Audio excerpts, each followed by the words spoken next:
2026 Leon Panetta Lecture Series. The 250th anniversary of the American Revolution. What will be its legacy in the 21st century? This lecture discusses the lessons of history. Do Americans still believe in the Constitution and the values of our democracy? Ladies and gentlemen, please welcome Sylvia Panetta.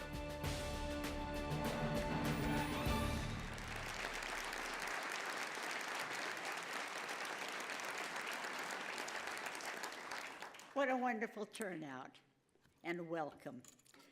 Good evening, everyone, and thank you for being here. It's a pleasure to welcome you to the opening of the new season of the Leon Panetta Lecture Series, coming to you from Leon's hometown of Monterey and the beautiful Monterey Conference Center. You know, nearly 30 years ago, we began this series with a simple hope that our community would embrace a forum where people could gather to explore the challenges facing our country through civil, balanced, and meaningful conversation. Today, when public discourse is so partisan and divided, that mission feels especially urgent. Leon and I are so thankful for the steadfast support of this community, which allows these evenings to reach far beyond this lecture hall. To our friends watching on television and to the students who joined us earlier today, you are what sustains this series, and we're delighted to begin another year together.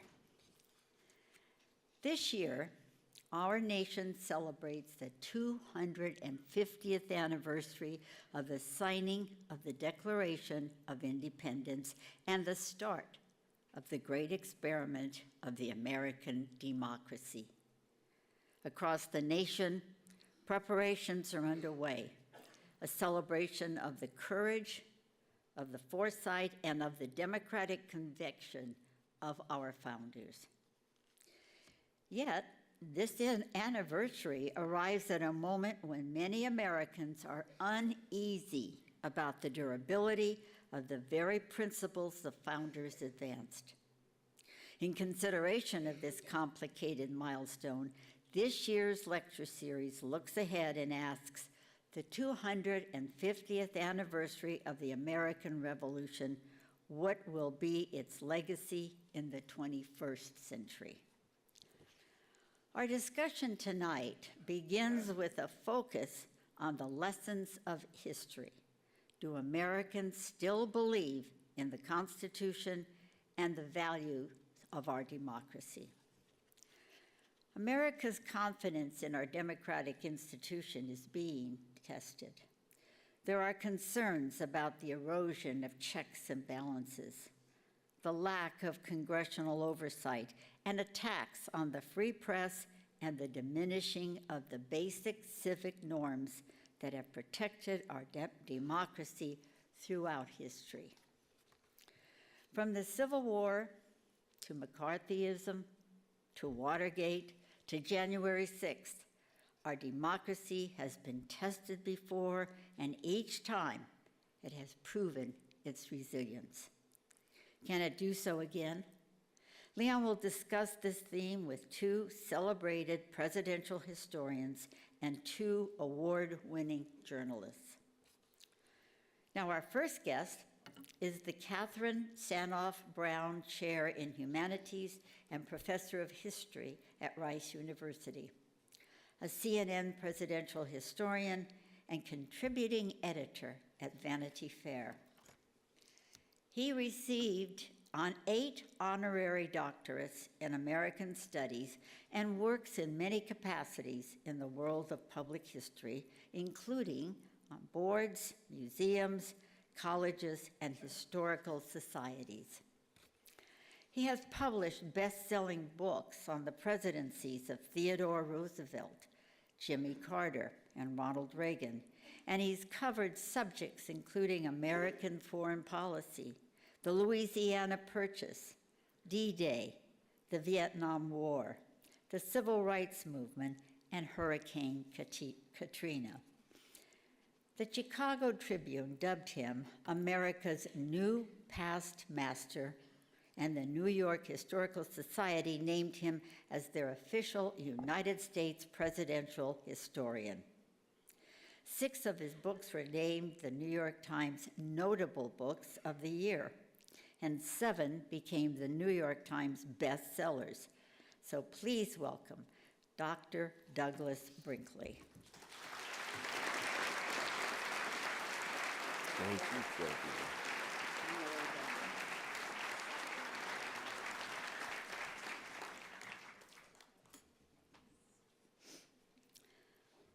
Our second guest is an historian of the presidency, political culture, and the government. She is the executive director of the George Washington Presidential Library.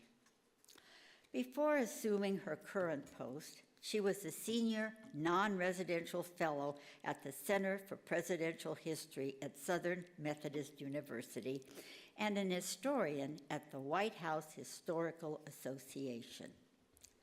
She is the author of the award-winning book, The Cabinet, George Washington and the Creation of an American Institution. It was published in April 2020, and she's also the co-editor of Mourning the Presidents, Loss and Legacy in American Culture, published in 2023. Her third book, Making the Presidency, John Adams and the Precedents that Forged the Republic, was published in 2024. Please welcome Dr. Lindsay Chervinsky.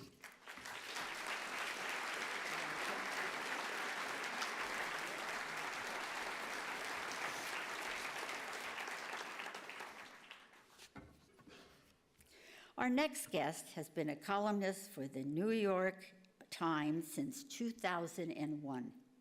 A 2-time Pulitzer Prize winner, his op-ed columns appear twice a week.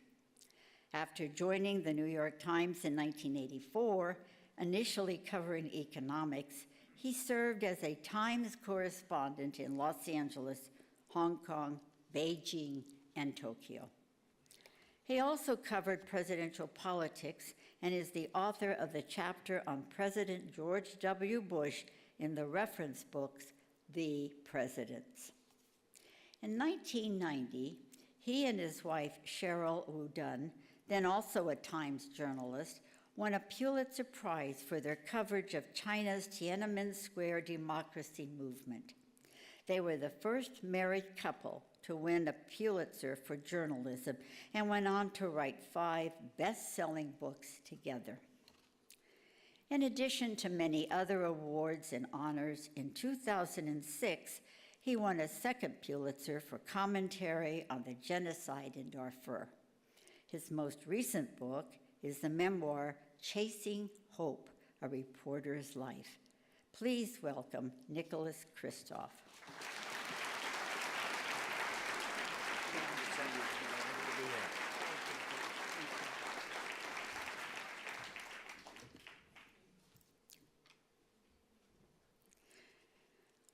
Our final guest is an author, Emmy-winning documentary filmmaker, and expert on White House operations. He has been called an indispensable observer of American power. A former producer for CBS News 60 Minutes, he is the author of several books on the presidency and the White House. His books, The Gatekeepers, How the White House Chiefs of Staff Define Every Presidency, and The Spy Masters, How the CIA Directors Shape History in the Future, were both New York Times bestsellers. Peter Baker, chief White House correspondent of the New York Times, calls him a premier journalist and historian of the White House as well as the intelligence community. His December 2025 Vanity Fair article offered a previously unprecedented accounting of the first year of the second Trump White House. In addition to Vanity Fair, he has contributed to Politico, also to the Daily Beast and many other publications. Please welcome Chris Whipple.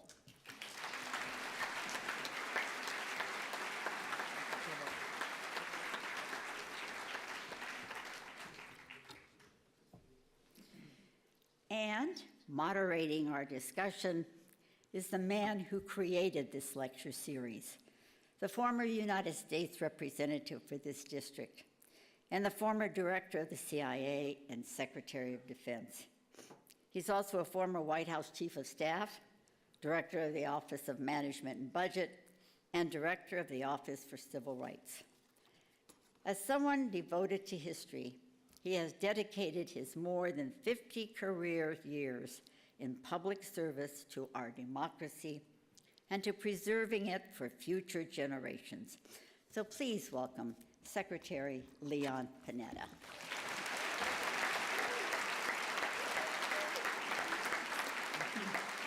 You're welcome.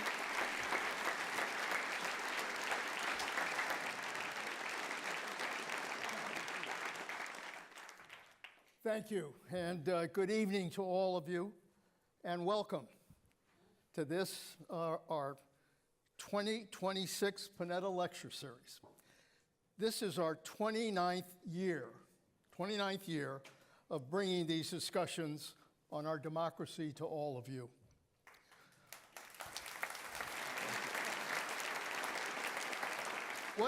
What better way to celebrate than to focus on our theme, the 250th anniversary of the American Revolution and what will be its legacy in the 21st century.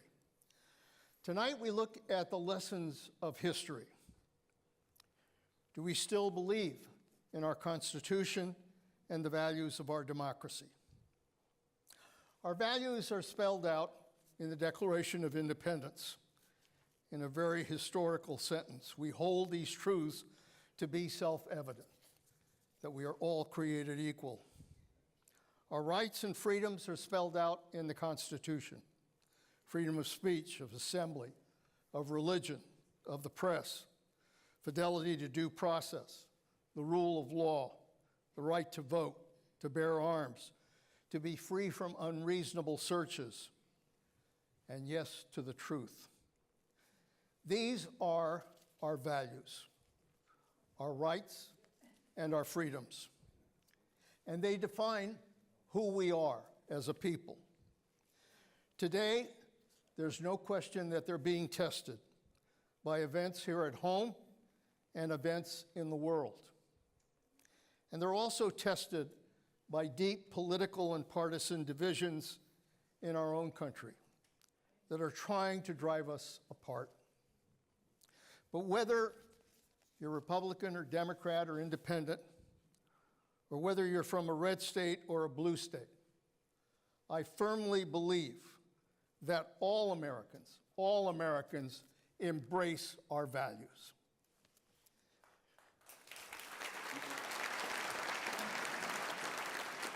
The issue we explore tonight is not what these values are, but whether we still have the courage to support and maintain these values in the 21st century. So let me begin, speaking of events in the world. I've got to begin with a question about the history that's being made as we sit here tonight. The war in Iran. You are historians, you're journalists. Nick, you've actually been to Iran and know the territory. The United States and Israel attacked Iran Saturday morning. And there's now an indication that there will be perhaps 4 to 5 weeks of continuing air attacks that will go on. American lives have been lost. The supreme leader has been killed. The president talked about regime change as the objective. And very frankly, the United States does not have a very good record on regime change or nation building. Witness what happened in Iraq, in Afghanistan, Syria, and Libya, and others. So The issue is, can you bomb your way to regime change? Or does it have to come from the people of Iran? And I think the history tells us it doesn't happen from the top down, it happens from the bottom up. So the issue before us that I want you to discuss is, and look, we could spend the whole night on this issue, but if you could briefly comment on it, I would appreciate it. What are your thoughts on what has happened? Can this end in a new democratic Iran, end well? Or can the present regime remain in power and then remain a threat to the United States and the world? Is this a war that will succeed, or is this another failed war in the Middle East? Nick, let's start with you. Easy questions go to the journalist here.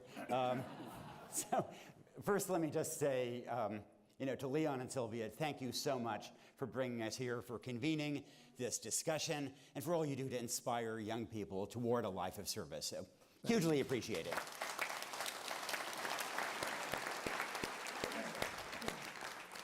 And I'm your neighbor from the state of Oregon to the north, and we actually grow Pinot Noir grapes on our farm. So it's a special pleasure for me to come to a state that is well known for producing some of the world's second best Pinot Noir. I guess in a conversation about civility, I shouldn't start by insulting the place I'm visiting, but I couldn't resist. My apologies. So Iran. And I should. I would be in Iran right now if the Iranians had only approved my visa request of about 2 weeks ago. But my wife is so happy that they rejected it, so maybe it all worked out. Could things work out brilliantly and democracy take hold? I mean, they could. It's not impossible. I do think, and I can't think of a country I've traveled in where there is so widespread antagonism toward the government. It is probably, at the people-to-people level, the most pro-American country in the Middle East. I once, the former U.S. embassy that was taken over in the Iranian Revolution is now called the Den of Spies, and it's a IRGC base. And I once dropped by there, and I was chatting with this IRGC guard in front, and he happened to mention that his favorite movie was Titanic, and we talked more, and he complained about corruption in Iran, and then he started asking me about how he could get to the U.S. and live his dream. And this is the IRGC.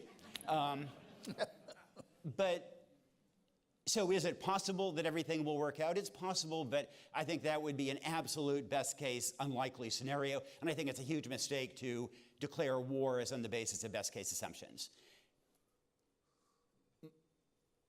In general, as you say, air wars have a very poor record of bringing about regime change. And I think the best example recently is that the Biden and Trump administration spent $7 billion bombing Yemen, which has an even weaker, more fragile, more unpopular government than Iran, and we couldn't even dislodge the Houthi leaders there. And so the idea that we are somehow going to, even in 5 weeks, overturn the government of Iran seems to me very unlikely. And in the meantime, there are real costs.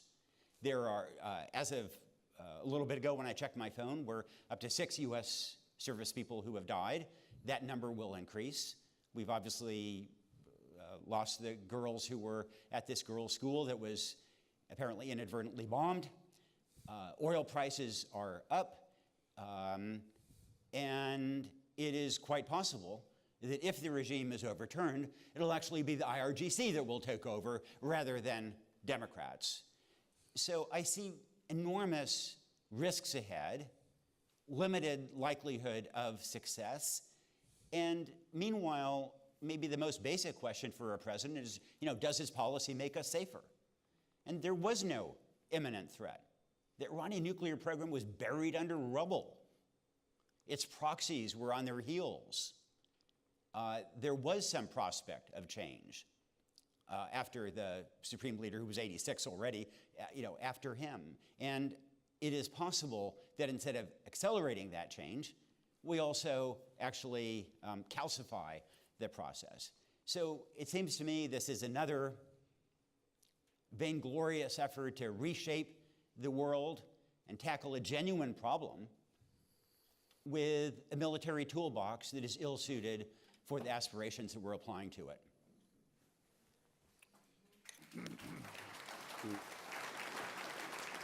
Lindsay, the historian's viewpoint of what's going on. Well, historians are really terrible at predicting the future, as a general rule of thumb. Our job is to look the other direction and to try and understand how we got to our current moment. But I'd like to tie it actually to the revolutionary moment, because that is, of course, the 250th anniversary of what we're celebrating this year. And one of the things that I always draw actually tremendous comfort from studying the revolution is that it was an 8-year-long conflict. And in those 8 years, they did not know how it was going to end. They did not know what the outcome was going to be, and their predictions for what they thought the outcome might be shifted pretty dramatically depending on any given year. And in those 8 years, I think the two constants that they held on to and that we can look to was that both they understood that even if they didn't know what was happening next, they were living through a historic moment. That much was very, very clear to them, that whatever the outcome, they were experiencing something that was changing the world. And the second piece was that despite the war, despite the conflict, despite the deprivation and the violence, they also had to live, and their lives continued. One of my favorite examples is Abigail Adams. While she was in the middle of trying to figure out how to take care of her children while her husband away, also loved to play matchmaker and would set up marriages and then host the wedding celebrations, because she just loved weddings and loved marriages. And this was during the war. And so I think that I draw those parallels to our current moment, which is that we know we're seeing history. We know that it is being made on so many fronts. And frankly, speaking for all of us, I think we'd rather write about interesting times than live through them. Maybe not journalists. Maybe maybe your bread and butter is interesting times, but I'm really okay living through a boring one. So we know we're seeing history. We just don't know what is coming next. And that is a very human experience. Doug? And to build on that, I think, who writes the history, how does one interpret it? I was Rosa Parks's biographer, and when I spent time in Montgomery, Alabama, there were 8 people on December 1, 1955 that were on the bus. I met 47 of them. Everybody in Montgomery was on Rosa Parks's bus. And reflecting on what you were saying, thinking about John Adams and Jefferson, and just how vicious that 1800 presidential election was, creating political parties. They're not in the Constitution. It's not in the Declaration of Independence. They're going to be ripping at each other every 4 years in the way that we have. But in their wisdom and older age, Adams and Jefferson, who really didn't like each other and couldn't agree on a fundamental thing of history. Jefferson believed the Revolutionary War, starts with Patrick Henry in Virginia, and Adams says it's the Boston Massacre. Meaning, we argue about where all of these sort of things, but they had, in their older age and retirement, started corresponding with each other. And it's really valuable to read the Jefferson-Adams correspondence and see two of our founders had so many disagreements, sending a message to heal, that we can pull together and be as one. I think from pulling back on this moment in history, people are going to look at Donald Trump and Benjamin Netanyahu and U.S.-Israeli relations in this period. Where it's an entity unto its own. Harry Truman, all the credit in history, they stood up and created, helped create the state of Israel.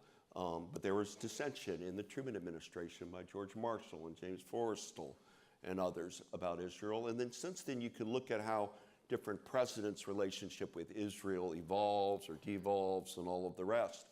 And you're seeing in two terms of Trump a very deep alliance that he has with Netanyahu, U.S., Israel, including shocking people moving the capital from Tel Aviv to Jerusalem, and so when we do specialty books like who was Bill Clinton's close, was it Tony Blair, or which you're going to be looking at this Trump-Netanyahu alliance, and how is this? What's going on in world history? Is it just a reaction of October 7th and the horror that occurred?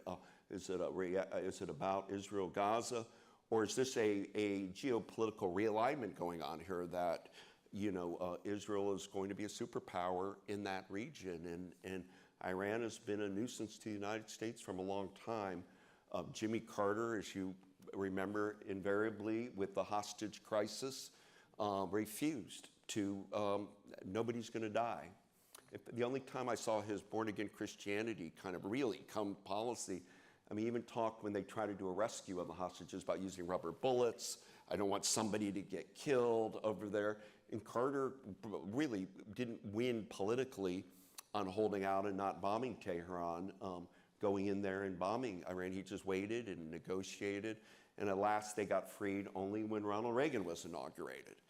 But in Middle East history, Jimmy Carter has a role. I mean, he made peace between Egypt and Israel, and everybody celebrates Camp David, but he's not liked by a lot of people, Carter, for that either. And right now, it's I think with Iran, we've got to look. It's a horrendous regime, human rights abuses galore. Thousands of people recently just killed. Nobody here, I believe, is on once the clerics of Iran to succeed, but it seems impetuous and misguided to me of President Trump to not bring a country along and not care about War Powers Act, which has become part of America after Vietnam and all that our country went through, and not wanting to keep Congress in the dark. So history may be looking at, due to the Supreme Court, the Roberts Court, not the terrorists, but that the president has so much power, and now his power to go on his phone and say, we're going to bomb this, do that, do this. It creates a kind of breakdown of our constitutional order that I find very serious. But he did it, Trump, where we want to pull for our men and women in the armed forces. We want the United States to prevail. But it's a hell of a way to run a foreign policy on whim and fancy. And the consequences can be, World War I started for assassination of Archduke Ferdinand. Just because there were some successes of Trump, or at least perceived ones, when he did a limited strike in the Middle East, or Venezuela. It all might be maybe good and well, but things can unspool quickly, and now our country is mired in something that has the potential to just go out of control in so many different directions. We didn't mention with the dead. I'm from Austin, Texas. 3 people were killed last night over this, murdered. The tensions now are boiling over the pot, and I'm not reassured unless President Trump can have some Chuck Schumer or Warner or some of the Democrats explain to us what is going to happen here, because we're now just dealing with an authoritarian president doing what he wants willy-nilly. Whether it's right decision or wrong decision, history will, I suppose, judge, but it doesn't play into the idea of Congress being an equal branch of government of a president. Chris, what do you think? Yeah, I want to amplify what Doug was saying, but first just to say what an honor it is to be here with such smart friends and with you, Leon. I was telling the students earlier today that nobody was better than Leon Panetta as White House Chief of Staff at walking in, for many reasons, but among them being able to walk into the Oval Office, close the door, and tell Bill Clinton what he didn't want to hear. That, sadly, is not happening on a daily basis or at all in the Trump White House. And I know something about that having, Doug gets to be the biographer of Rosa Parks. I'm the biographer of Susie Wiles. Thanks a lot, Doug. But I can tell you, having spent a lot of time talking to people in the Trump White House, what troubles me is, look, it's important how wars end. We're going to find out soon enough with this conflict. It's also important how wars start, how presidents get us into these wars to begin with. I mean, we haven't had a congressional declaration of war since 1941, post Pearl Harbor. It's true. Bill Daley, who was Barack Obama's second White House chief, told me that it's way too easy for presidents to get us into wars. I mean, they can do it almost at will. That is exponentially more true today than ever.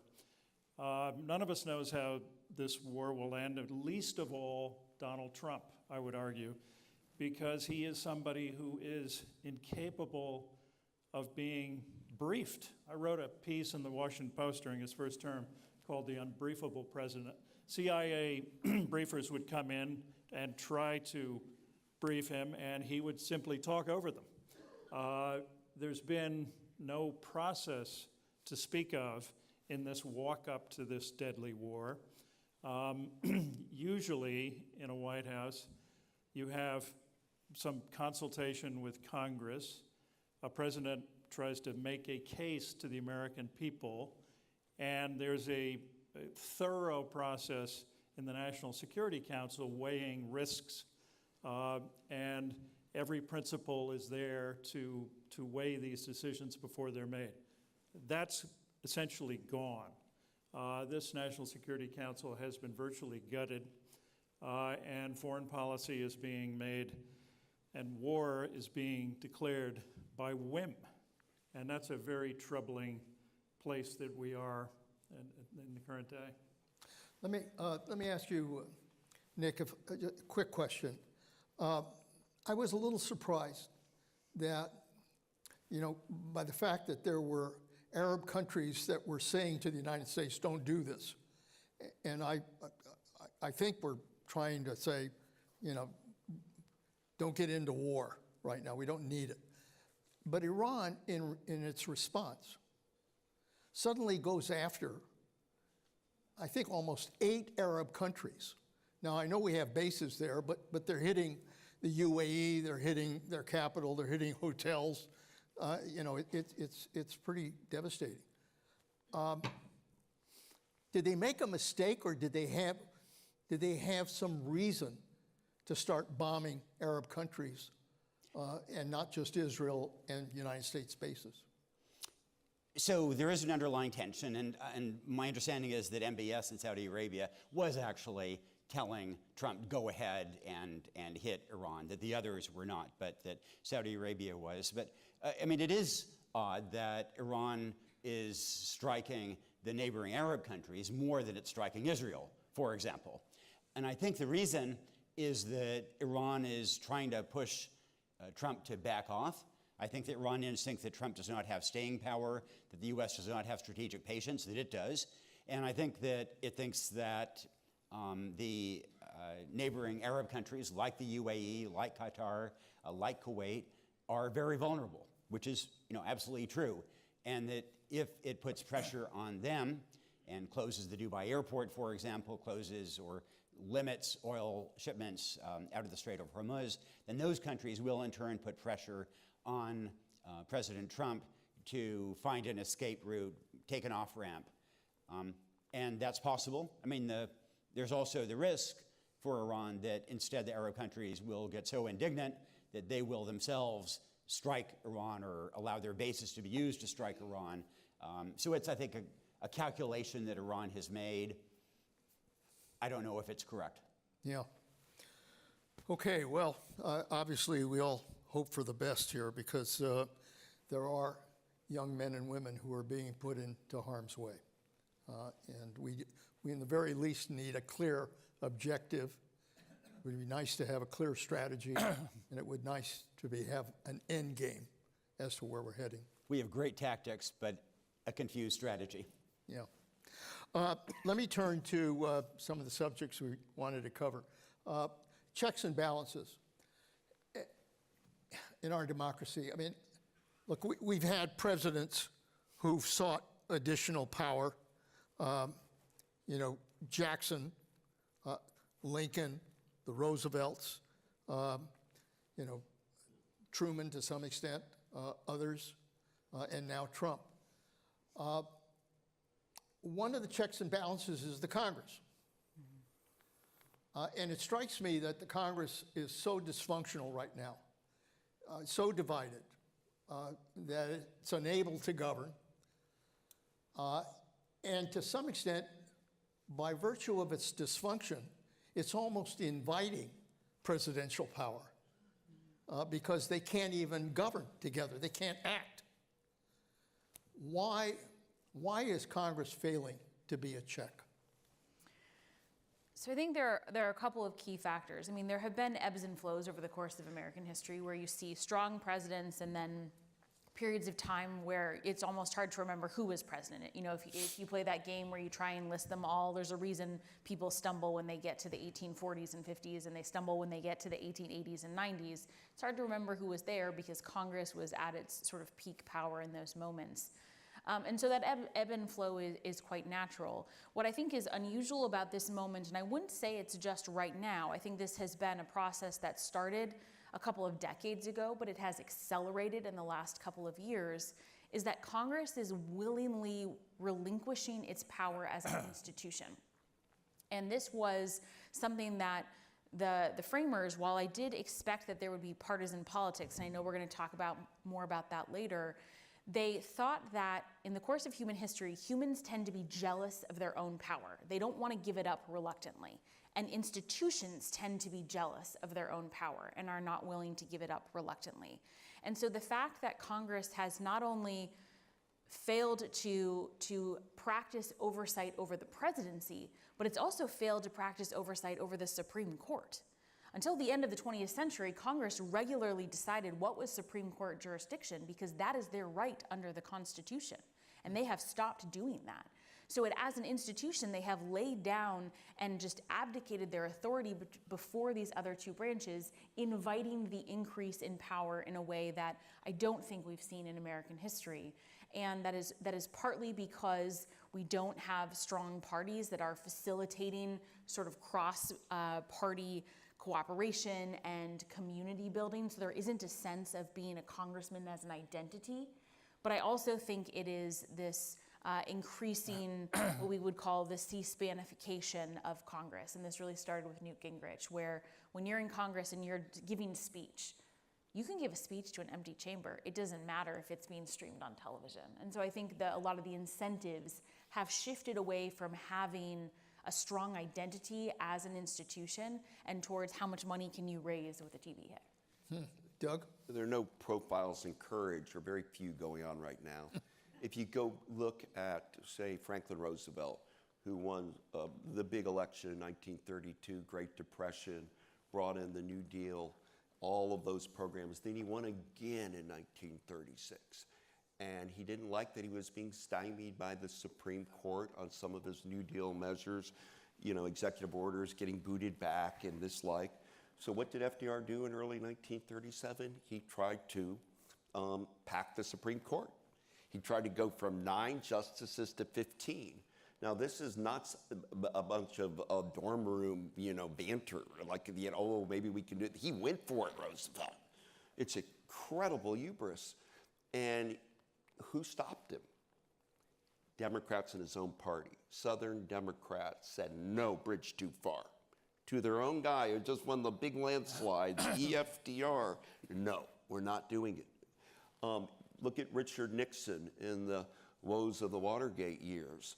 After, we can talk about many things with it, but a key thing is when Republicans told Nixon, we're done with you. When Barry Goldwater said, you lied to me, you're not fit to be president, go. When Howard Baker, Republican, said, go. We're not seeing a Republican Party stand up to Trump, with the exception of Rand Paul and Massey, the Kentuckians. There are very, very few that are willing to put skin in the game and tell Trump, no, no, no. So they're rubber stamped him. And without strong voices in the Republican Party, a gang of 8 in the Senate or something that will be able to curtail some of Trump's behavior, he, left to his own devices, will break every law known to humanity, because that's how he's wired. And famously, when Richard Nixon went on the David Frost show on BBC and made the famous Nixon line about Watergate, Nixon said, everybody else went to jail around Nixon, Haldeman, Ehrlichman, Colson, Mitchell, but not, he got pardoned by an executive order by Jerry Ford. And Nixon now said, my view is that the president does it, it must be legal. And that's President Trump's view. Everything his sense, because he doesn't read history or understand constitutional law, that he's a gut player from watching television and reading people over the decades, that is, he could do what he wants. And the Supreme Court under Roberts kind of gave him a boost. Yeah, you can. And this has been a project of a strong presidency. The Federalist Society has been pushing this. We were talking about the Heritage Foundation's 2025 report. Even the Heritage Foundation, it's a white paper. They can't believe these things are being actualized by Trump. Yeah. And so that part's frightening, because the only guardrails we really had have been the court system, which is hung up was done really great work in kind of weeding things out, but President Trump swamps that system. And law can go slow. You're not going to get an instant, so it might be a process. And instead, we're getting hit by nanosecond. And the last thing, that first executive order of the second term of Donald Trump was an executive order in front of a sports arena full of people with the big Donald J. Trump, which was to free all of the insurrectionists of January 6th. And we still haven't historically reckoned with January 6th. You have no idea how hard it was to try to even get a plaque put in the Capitol to say January 6th happened. So we are living in history in very kind of hurly-burly times right now, and don't feel you're alone if you're trying to make sense of where things are going. It's just the pace has become so rapid in the age of AI. Let me ask about the Supreme Court as a check, and the court says it's check. There are now almost 239 cases, actually 300 when you look at some of the additional appeals, et cetera, that involve challenging the actions of the administration. And judges are often ruling against the administration. The Supreme Court obviously is more conservative, has ruled for Trump in emergency cases and in providing immunity from prosecution for breaking the law in the course of official duties. But recently, the court, in a very high-profile case, ruled 6-3 that the president's broad use of tariffs violated the Constitution because Congress had not provided that authority. How significant is that case in terms of the court drawing a line as far as executive authority is concerned? I think it's extremely significant. I was telling the students before that I'm old enough to remember the bicentennial in 1976 when the tall ships were sailing in New York Harbor, and we'd managed somehow to get through the Vietnam War and through Watergate. The system had prevailed, but there was a book at the time Arthur Schlesinger wrote called The Imperial Presidency, which almost seems like child's play compared to what we've seen with Donald Trump. This is someone who respects no constraints. Nixon knew there were certain lines he would not cross. He had, as flawed as he was, as corrupt as he was, there was a certain baseline respect for constitutional standards. Not so with Trump. He doesn't understand the Constitution. He believes that he can do anything he wants. And the Supreme Court, the bad news is the Supreme Court has given him reason with the immunity ruling to think that he can get away with anything. But I will tell you this for whatever it's worth on a slightly hopeful note, and that is that during the time that I spent with Susie Wiles, I spent 11 months talking to her, and at one point early on I said, this was at a time when the Trump White House was flouting various court rulings on immigration and other areas. I said, will the president ultimately respect a decision by the Supreme Court? And her answer was absolutely. But then she went on to add, but we think we're going to win a lot more cases than anybody thinks. So maybe there's that hopeful note. On the other hand, she also told me that she had a deal with the president that he would end the revenge and retribution campaign after 90 days. So take that with a with a caveat. Okay, what about the court decision? Nick, what do you think? So I think there are a couple of encouraging signs. A year ago, there was this fundamental doubt about whether the Trump administration would follow the courts, as Chris suggests. And it did seem as if the Supreme Court, in case after case, mostly involving process rather than substance, was completely rolling over and was supine toward the president. And now you get a clearer sense that it is likely that at the end of the day, Trump is going to adhere to court rulings, and it seems a little bit more likely after that 6-3 decision, and also after so many other circuit and district judges have spoken up that the president at the end of the day will be subject to at least some degree of a check from the courts. And I think it's partly also that the degree of contempt coming from the Department of Justice toward the federal judiciary has become increasingly obvious and leading to judges like Jim Boasberg, incredibly respected, just expressing their exasperation in a way that I do think gets the attention of people like John Roberts. Lindsay, what do you think? I agree with a lot that's been said. I think for me, the biggest takeaway from this moment was twofold. It was one, that there are certain powers that the court is not willing to negotiate, that they belong to Congress. There are things that belong to Congress no matter what. And that, I think, people had questions about. And so the fact that that is still a principle that holds is valuable. I also think to a certain extent there were questions about, were there any institutional checks left? And we have seen, even sort of in the wake of this court decision, a number of businesses sort of push back in certain ways. There was the Anthropic decision to push back against the Department of Defense, and of course Netflix refused to kind of bow down and stepped out of the deal that they were negotiating. And so I think that, Doug was talking about how there aren't a whole lot of profiles in courage. Well, courage begets courage, and resistance begets resistance, and institutional strength encourages others to demonstrate institutional strength. And so even if the Supreme Court isn't going to restrain the president in a lot of different ways, occasionally throwing the elbow is really important to encourage other people to do so as well. Yeah, great. Doug? Good, great point. Yeah, I find that to be a really important point. I was speaking in Florida with at a club down there, but I would say the majority of the people at this club were rock rib Republicans. Most voted for Trump. I'm talking about 80 to 90% of the group.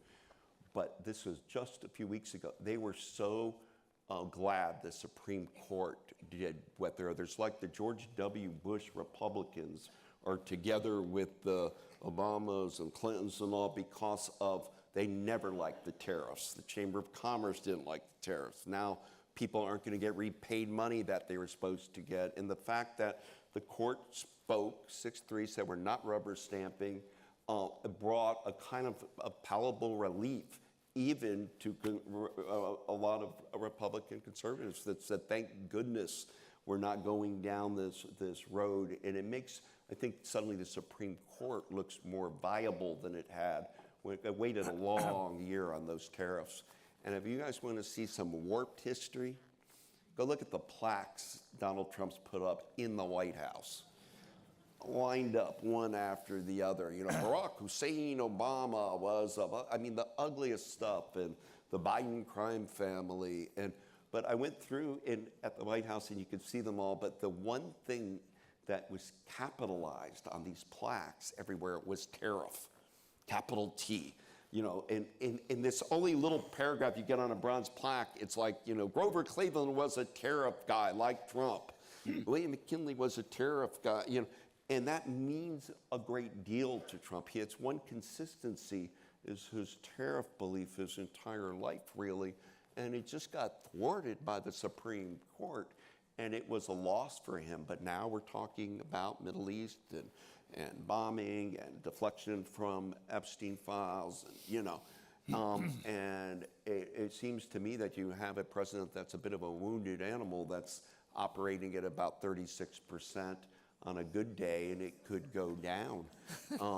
But Congress doesn't have high public opinion, and press doesn't, and there's a sense of dysfunction. The American people fed up with Washington, D.C., but Leon has pointed out, where we all of us agree today, that on a state-by-state level, community by community, the vitality of America is still there, in our universities, in our research and development, in our enterprise, and in our sports, and so I feel good about the country in a lot of ways, but I feel that there's a kind of darkness falling across the land because of the Mar-a-Lago gang. Okay, let's, we've reached the halfway point. We've more than reached the halfway point.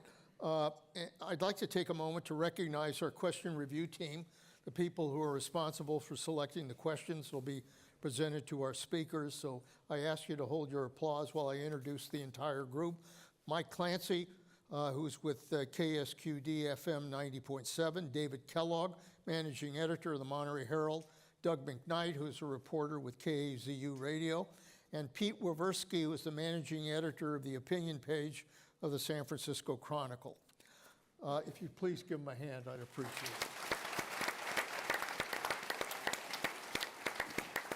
And Sylvia and I would, again, like to thank the Panetta Institute Board of Directors, all of our lecture series sponsors. Thank you so much for making these programs possible and allowing us to bring these important discussions to all of you. And to our audience that's watching at home, and to obviously the students that were part of our student program today from across Central and Northern California. If you would please give all of them a hand, I'd appreciate it as well.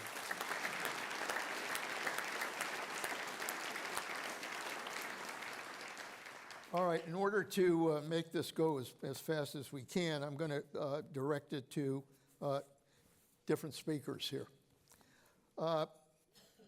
This one is actually for Nick Kristof. You were in China covering the Tiananmen Square massacre. Based on that experience, would you say the strategy to kill Iran's leadership will empower the protesters? We don't know, but I think that's unlikely. But let me answer in a broader way about what I took away from Tiananmen. You know, I look back at my coverage of the Tiananmen Square democracy movement with a certain amount of perhaps shame, and that's because I think often when I was writing about the democracy movement, especially by workers and peasants, that I often wrote fairly condescendingly about them and said, well, you know, they say they're for democracy, but they can't really define the kind of democracy they're for. They can't describe the guardrails or institutions that would make it work.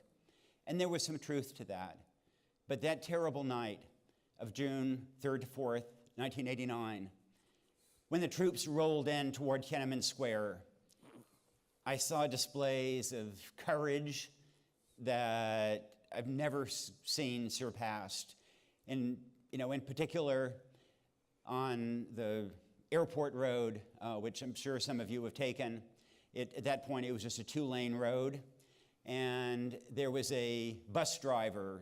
All of Beijing had heard that troops were coming in. Everybody was alert. Everybody was trying to keep the troops away from the students to protect the students. And this bus driver, salt-of-the-earth guy, little education, he was there with his bus. And then he saw a huge convoy of troops arriving, heading toward Tiananmen. So he quickly parked his bus across the road to block it.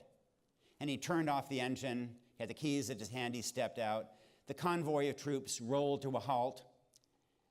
The officer got out of the lead truck and ordered the bus driver, move the bus. And the bus driver said no.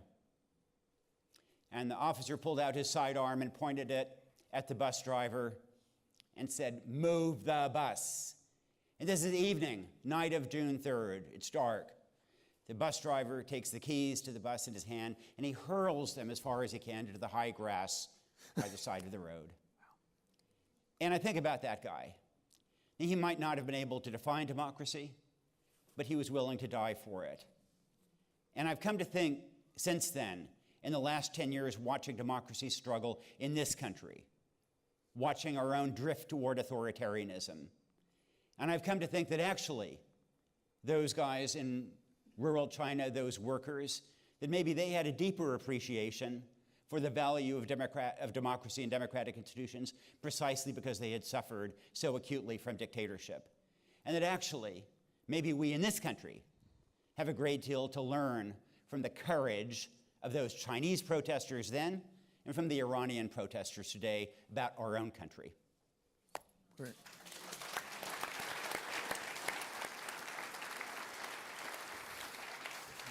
Lindsay, this was a general question about the reforms on presidential power that we might see in the next 5 to 10 years.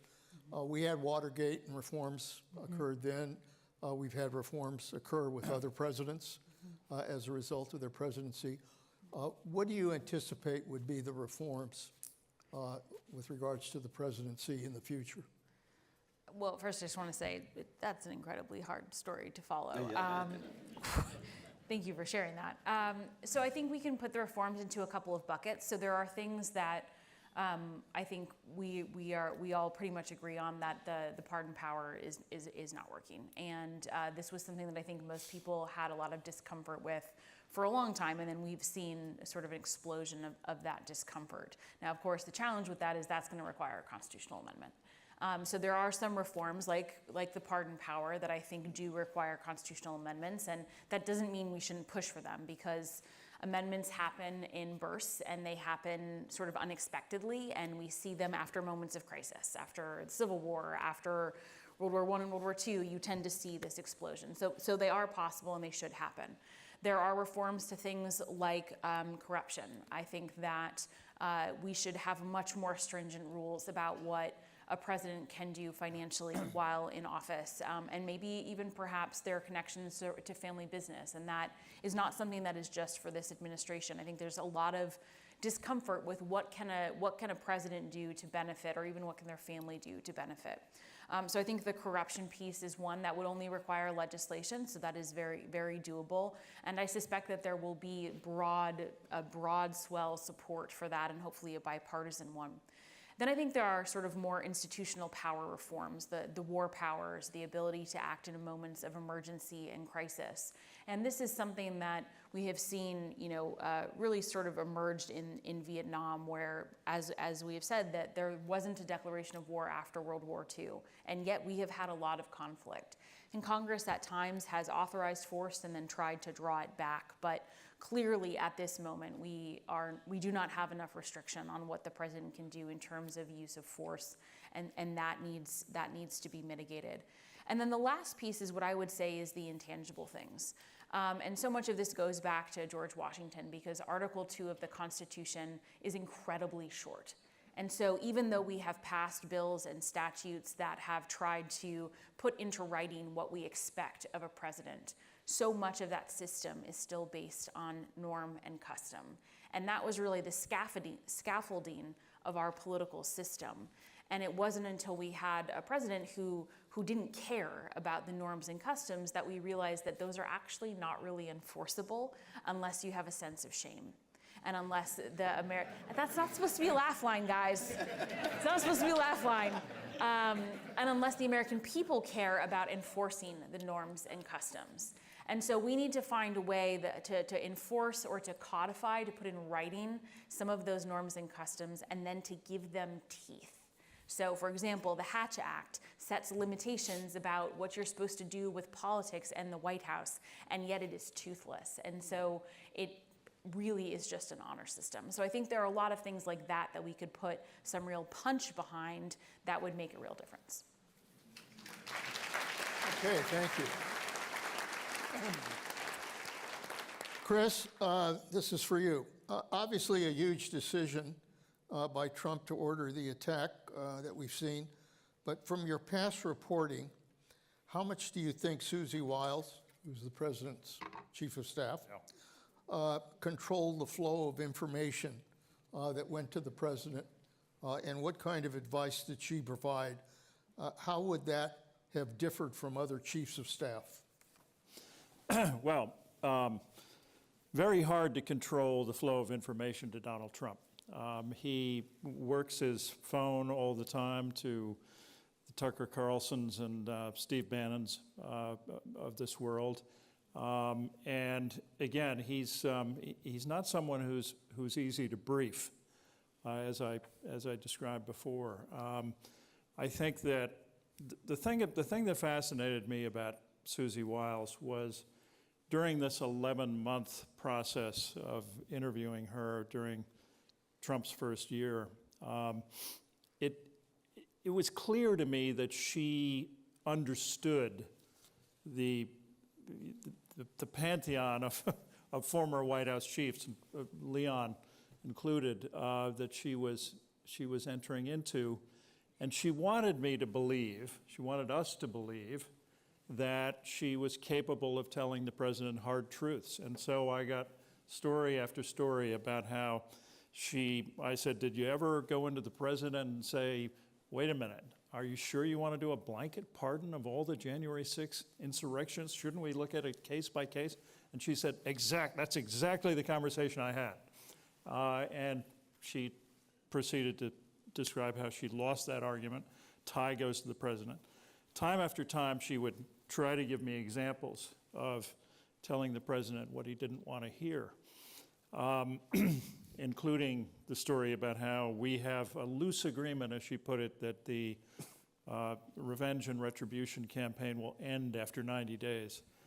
4 months later, I asked her what happened to that, and she said, well, it's not really a retribution tour, after all. She wanted to have it both ways. And the truth is, and I've sort of watched this evolution, was that the longer she stayed as White House chief, it seemed to me the less willing she was to pick these fights, to have these arguments.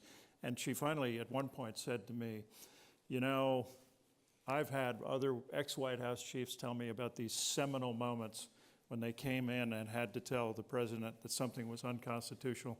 I don't have those. Well, if you don't have those with Donald Trump, of all people, you're not doing your job as White House Chief of Staff. And so that's the best answer I think I can give to that question. But when it comes to Iran, again, I'll give you one anecdote. I mean, we were talking about Venezuela and the walk up to Venezuela. I had a really spirited back and forth with her, and I said, look, they were blowing up boats and killing drug smugglers without any due process. I said, look, drug smuggling, last time I checked, was not a capital offense, even if Trump wishes it were. And she said, no, I understand that, but this is a war. And I said, a war according to whom? According to the president? I don't think he's gone to Congress about that. And she said, well, if he decides to attack land targets, then we'll need Congress. Well, we all know what happened. Maduro was grabbed without any consultation with Congress. And so I do not, although I wasn't on the inside during the walk-up to the Iran attacks, I don't think Donald Trump was hearing any hard truths that time either. Doug, what is the history of the War Powers Act, and has any president complied with its requirements? Well, you know, there are people that do. I mean, even pre-War Powers Act, just to not go too far back in history, because that's 1973, we're talking about. But to look at Lyndon Johnson in Vietnam, the Gulf of Tonkin incident, as we used to call it in grad school, in the fall of '64, Johnson was worried. Everybody said you're going to beat Barry Goldwater handily. But presidents get paranoid, and he was living because of the assassination of John F. Kennedy. And the weakness of LBJ was he was seen as softer on foreign policy than Barry Goldwater, who was a hawk. It's the Cold War climate, and the Gulf of Tonkin incident is apparently we were fired. U.S. was supposed to be fired on, and Johnson immediately, no torpedo hit an American ship, but he immediately raced to Capitol Hill and got a vote with the Senate to get the war powers to go into Vietnam. Only 2 U.S. senators, Ernest Gruning of Alaska and Wayne Morris of Oregon, were the only 2 that didn't give Johnson the war powers. And so he was running in 65 LBJ, 66, 67. You're having the Monterey Pop Festival here and all this stuff, but the anti-war movement grew, but Johnson said, I got congressional approval. And then that's where Nixon gets into trouble, because he with incursion, as they used to call it, but invading of Cambodia. Because Nixon, in some ways, if you're looking at it sensibly, said the enemy, the North Vietnamese, the communists are living in Cambodia along the Mekong Delta. They're hiding there. So bottom line, he expanded the war into Cambodia. And he didn't have the right to do it. It created a hellstorm in America. Created events like the Kent State, killing. People were outraged that you didn't have a mandate. We were operating on a Vietnam mandate, not a Cambodia one. So these things happen a lot in history. I mean, this sort of abusive cycle. But I think we do need to, with America 250, to realize that our own times aren't uniquely oppressive. And just to remember, like the Civil War and 650,000 dead and what we went through in our country, or we're talking about Vietnam. I mean, 58,000 dead and untold people, post-traumatic syndrome, Agent Orange, and all of that. We somehow have gotten through it. So we're going to get through what's going on right now. But we have to call abuse of power when we see it. And in my mind, President Trump's abusing power, finding loopholes in ways to do things, or just shrugging off the law that you're bigger than the law. And his hero is Al Capone. Not me saying it. He said it to the West Point class. Really, guys? Why don't you read about Al Capone, a murderous thug, killing people? I'm an outlaw like Al Capone, It sounds quaint and funny, except he believes this sort of thing. I'm not just a president. I'm going to change the world. I mean, there's a great sickness on his naming of everything for himself. Who does such a thing? I mean, zero humility, not an ounce. And so those things are concerning. And he doesn't have a dog, and I don't see empathy.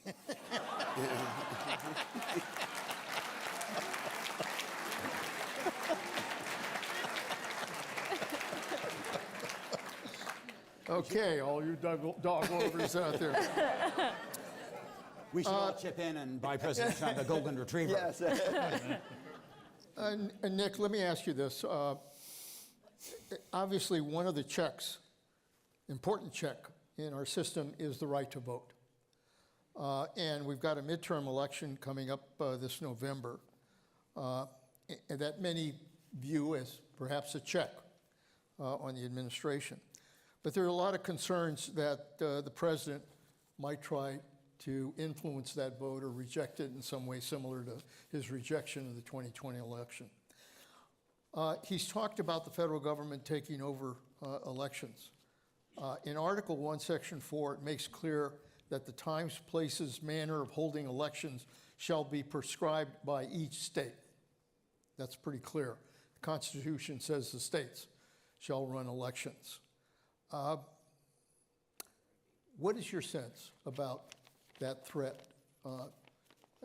becoming something that could impact on the election? I mean, I think one of the things that a lot of people are worried about is a draft executive order that is circulating in conservative circles by people who have ties to the White House that would create an emergency on the supposed basis that China had attempted to interfere with American voting and would give the executive order, from my point of view, can't constitutionally give it, but would claim control over voting from localities for the president. And it's, this is something that was not drafted by the president, but then again, it's by people who have some record of actually getting their things adopted. So I think that is something that that everybody is very nervous about. What happens if he tries to institute that? And more broadly, I mean, I think people worry about the use of federal agents in areas to suppress voting. If there are some areas where there's a Latino presence, then if suddenly you get a bunch of ICE people around the ballot boxes that day, that is going to suppress voting. And it won't suppress it 100%. It may not suppress it 10%. Could it suppress it 5%? Absolutely, in ways that would affect the outcome. But I would also just make the point that while we have to stand up toward efforts by the president to manipulate votes, I think it's also incumbent on us to do the best we can for our part to try to, to me, this year's Senate elections in particular seem absolutely crucial for where this country is going to go for the next 2 years. Absolutely pivotal. Nothing more urgent than getting people like Sherrod Brown elected in Ohio. And I don't think that has sunk in to either Democrats or Republicans. And tomorrow, as you know, there's the Texas Senate primary, and incredibly, Republicans may shoot themselves in the foot by choosing their worst candidate, Ken Paxton, and Democrats may shoot themselves in the foot by choosing somebody who is not their best candidate. And this so much is at stake in this election. And likewise, I do it, look, as one West Coaster to another West Coaster, I think we have to face the reality that one reason Sherrod Brown lost in Ohio and that we lost the Senate was that we on the West Coast, we screwed up our own governance. And for centrist voters in places like Ohio, they looked at Portland and they looked at San Francisco and they said, Democrats can't govern. And we have to do a better job governing our blue places, not just because it's the right thing to do at home, but because of the message it sends around the country about the importance of governance, about the ability of Democrats to actually govern their own spaces effectively. So I hope that we will take that to heart and do a better job at our own blue parts of the country.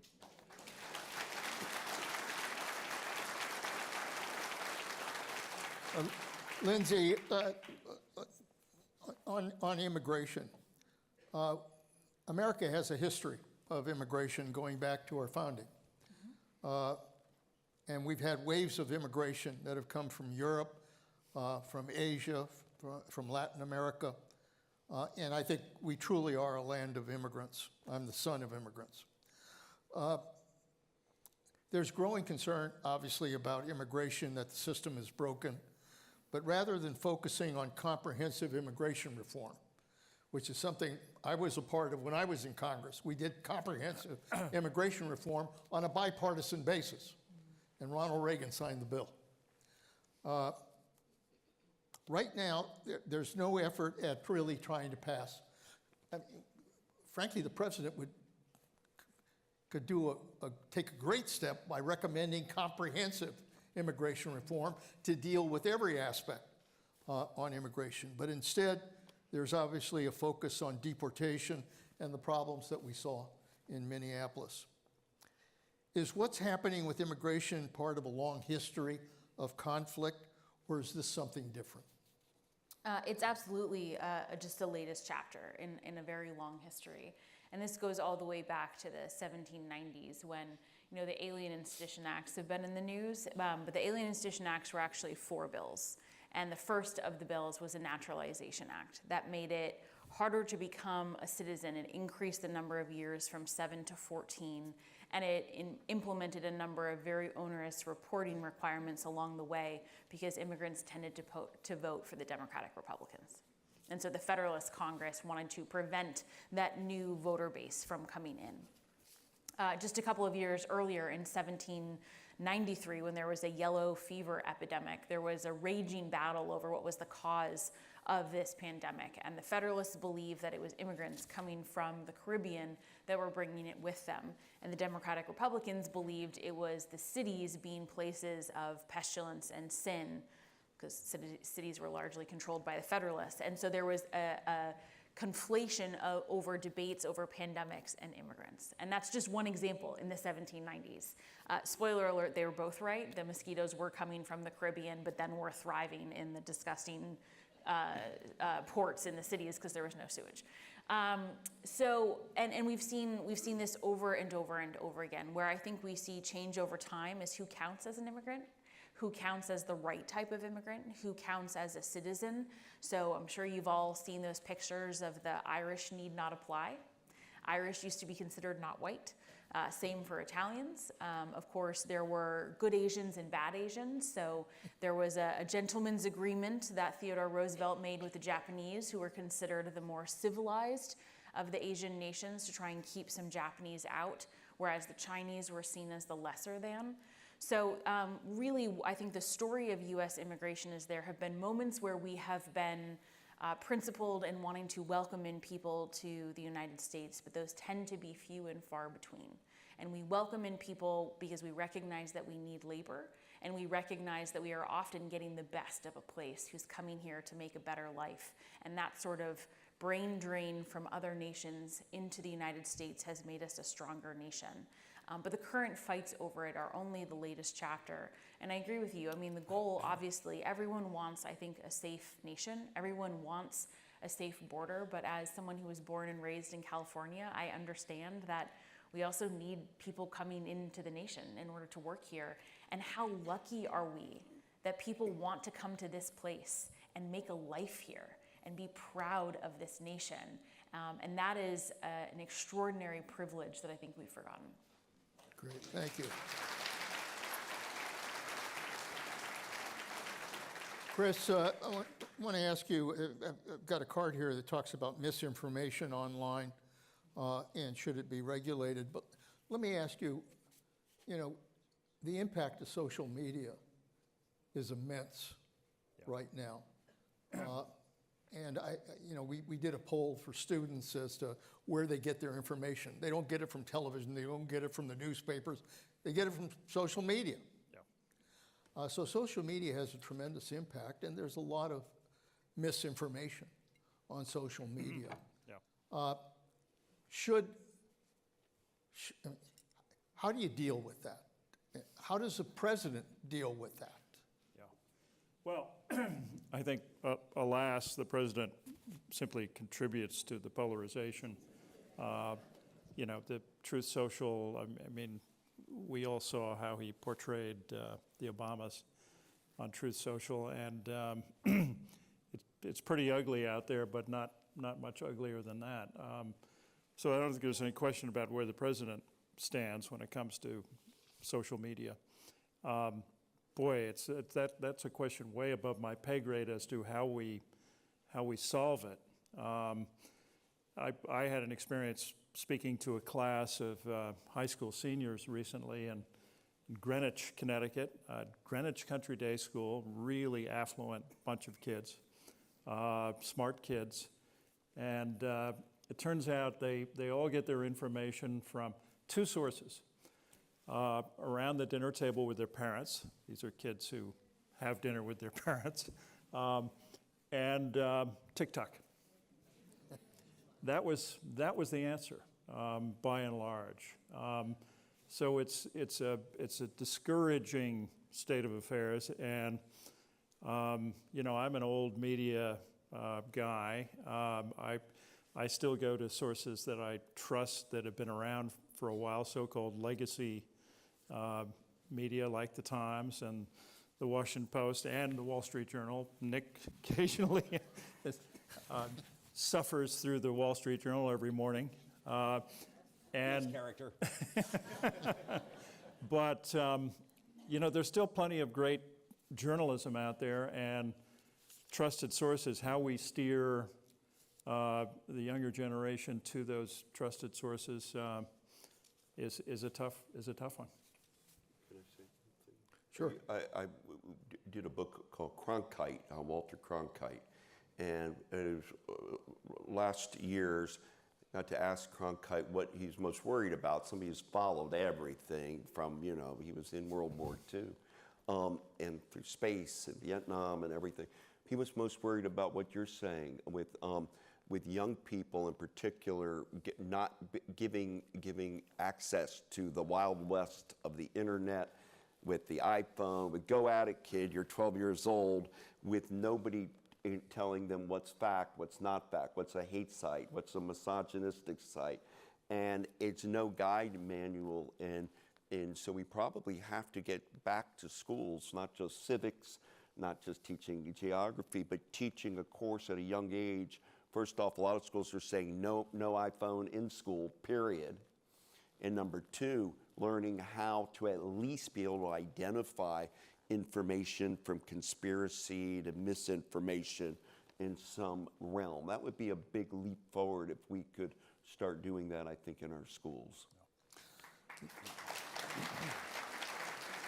Let me ask, you know, with Jesse Jackson's death recently, and the long struggle for equality to try to achieve the goal that we are all created equal. We've been through Civil War, Jim Crow, Civil Rights Movement, Brown versus the Board of Education, Civil Rights Acts, Voting Rights Acts.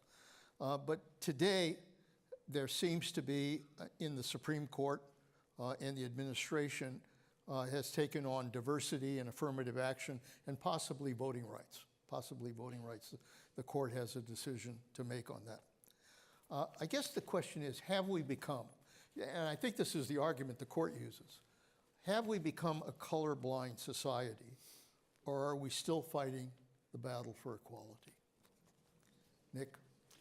I mean, there's overwhelming evidence that we are not colorblind, and I mean, the classic studies on this are you call up a realtor and you ask about rentals, and if you have a name that sounds more African American, then you're going to be shown a lot fewer properties than if you have a name that sounds quote unquote white.